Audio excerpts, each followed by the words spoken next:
मित्रों, मैं डॉक्टर रामसरीलाल शर्मा यायावर आपके सामने प्रस्तुत हूँ महाभारत के एक प्रेरक प्रसंग के साथ। महाभारत भारतीय संस्कृत का विश्वकोश है। जो भारत में है वह महाभारत में है और जो महाभारत में है वह भारत में है, ऐसा कहा जाता है। 1 लाख श्लोकों का यह ग्रंथ समूची भारतीय संस्कृत, परंपरा, मूल्य, जीवन और संस्कृत को अपने में समेटे हुए हैं। इसी महाभारत के एक प्रसंग से मैं आपको परिचित करना चाहता हूं। कुरुक्षेत्र में महाभारत का युद्ध प्रारंभ हो चुका था। युद्ध को कई दिन गुजर गए थे। भीष्म का पतन हो चुका था और वे सरसैया पर थे। कौरव पक्ष से द्रोणाचार्य का भी निधन हो गया था। द्रोणाचार्य को दुष्ट तुमने मार दिया था। कर्ण सेनापति बन गया था और कर्ण ऐसा योद्धा था जिस पर उसके मित्र दुर्योधन को सबसे अधिक विश्वास था। उसे लगता था कि अगर कर्ण मेरे पक्ष में खड़ा है धनुष बाण लेकर तो मेरी विजय सुनिश्चित है। संसार की कोई भी शक्ति मुझे पराजित नहीं कर सकती। परंतु एक दिन युद्ध हो गया, कुछ विशेष हुआ नहीं। दुर्योधन दुखी हुआ और दुखी होकर संध्या को वह दुर्योधन कर्ण के पास गया। कर्ण से कहा, मित्र, यह जो विराट युद्ध है और जिसमें 18 अक्षौहिणी सेना लड़ रही है, इसमें मैंने हठपूर्वक जो पांडवों से वैर लिया और युद्ध के लिए तैयार हुआ, वह तुम्हारे ही कारण हुआ था। मुझे तुम पर विश्वास था, परंतु कल के युद्ध में कुछ विशेष हो नहीं पाया। मैं अत्यंत दुखी हूं। कुछ होना चाहिए, कुछ करके दिखाओ। कर्ण ने कहा, मेरी समस्या यह है कि मेरे सामने अर्जुन रहता है और पूरा समय मेरा अर्जुन से युद्ध करने में निकल जाता है। हम बराबर के योद्धा हैं। इसलिए अगर कल तुम अर्जुन को मेरे पास से, मेरे सामने से हटा दो, उसे दूर ले जाओ कहीं, तो निश्चित रूप से मैं इस कुरुक्षेत्र के युद्ध में और प्रलय मचा दूंगा। वही हुआ। अगले दिन 2 सगे भाई थे, संशप्तक योद्धा। उन लोगों ने मरण व्रत लिया, वे तैयार हुए। दोनों ने कहा, मरण व्रत का अर्थ है कि या तो शत्रु मरेगा या हम मरेंगे, दोनों में से एक ही जीवित रहेगा, तभी युद्ध बंद होगा। बिना किसी एक के मरे युद्ध बंद नहीं होगा। अगले दिन यह हुआ। संशप्तक वीरों ने अर्जुन को ललकारा और वे युद्ध करते हुए, पीछे हटते हुए, सामने से अपनी सेना सहित बहुत दूर चले गए। युद्ध क्षेत्र, मुख्य युद्ध क्षेत्र से काफी दूर चले गए। अर्जुन वहां उलझ गए उनके साथ। इधर कर्ण ने युद्ध में पांडव सेना की दुर्गति कर दी, बड़े बड़े योद्धाओं को पराजित किया।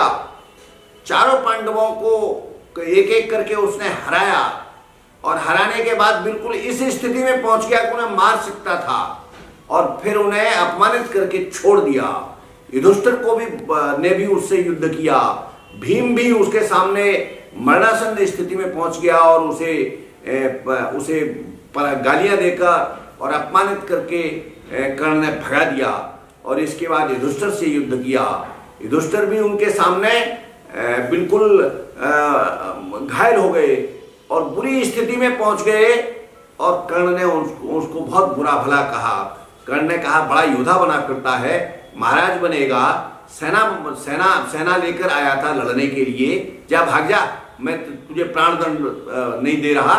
और तुझे, क्योंकि कुंती को वह वचन दे चुका था कि मैं अर्जुन को छोड़कर किसी और पांडव का वध नहीं करूंगा, इसलिए उसने युधिष्ठिर को भी छोड़ा। युधिष्ठिर घायल होकर, परेशान होकर दुखी होकर वहां युद्ध का मैदान छोड़ गए और वे पहुंच गए अपने शिविर में। अर्जुन मैदान छोड़कर संसप्तकों को हराकर मुख्य मैदान में आया। अर्जुन ने देखा कि युधिष्ठिर का रथ नहीं है, तो उन्होंने पूछा कि महाराज कहाँ हैं। बताया गया कि वो तो शिविर में चले गए हैं, कर्ण से युद्ध करते हुए घायल हो गए थे बुरी तरह।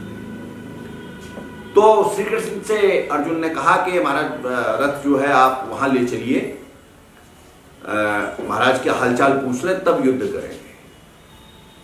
जैसे ही ये लोग पहुंचे, श्री कृष्ण उसके रथ को युधिष्ठिर के शिविर में ले गए। युधिष्ठिर को लगा कि ये कर्ण को मारकर आ रहे हैं।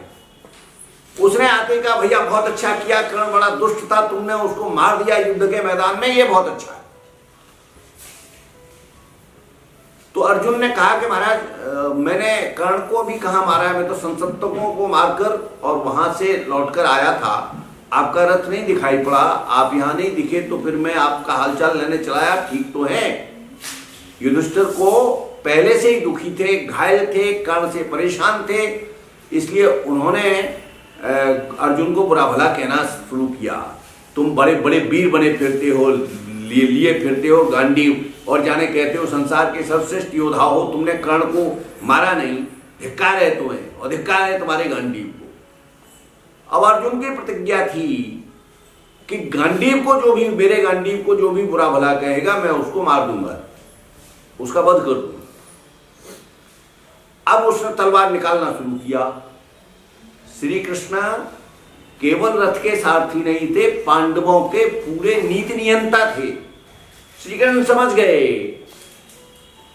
उन्होंने अर्जुन से पूछा, अर्जुन यहां कौन तेरा शत्रु है जिसके लिए तू तलवार निकाल रहा है लड़ने के लिए? उसने कहा, मैं इन बड़े भाई को मारूंगा जान से, इन्होंने मेरे गांडी को उल्टा सीधा कहा है। बस श्री कृष्ण ने कहा, अरे पागल हो गया है क्या? बड़ों को मारने के लिए क्या तलवार से उनकी गर्दन काटनी पड़ती है? मूर्ख, बड़ों को तो दो गाली दे दो, दो बार तू कह दो, बस उनका मरना हो गया। अर्जुन को समझ में आ गया।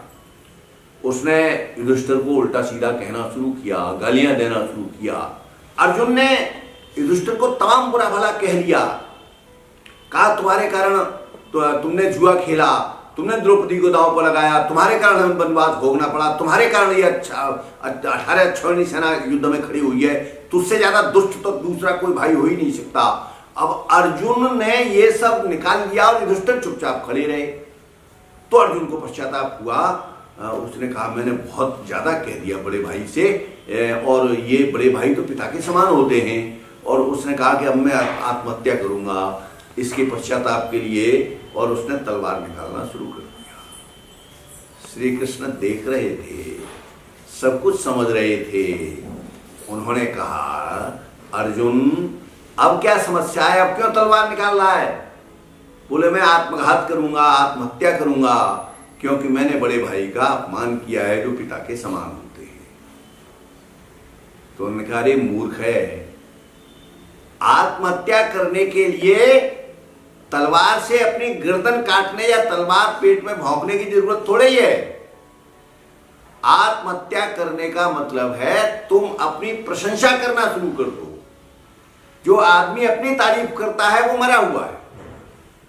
बोले, तुम तारीफ करना शुरू कर दो, हम सुनेंगे। तो तुम्हारी प्रशंसा जहां हो गई, तुम प्रशंसा करना शुरू करोगे, तुम मरे जैसे हो।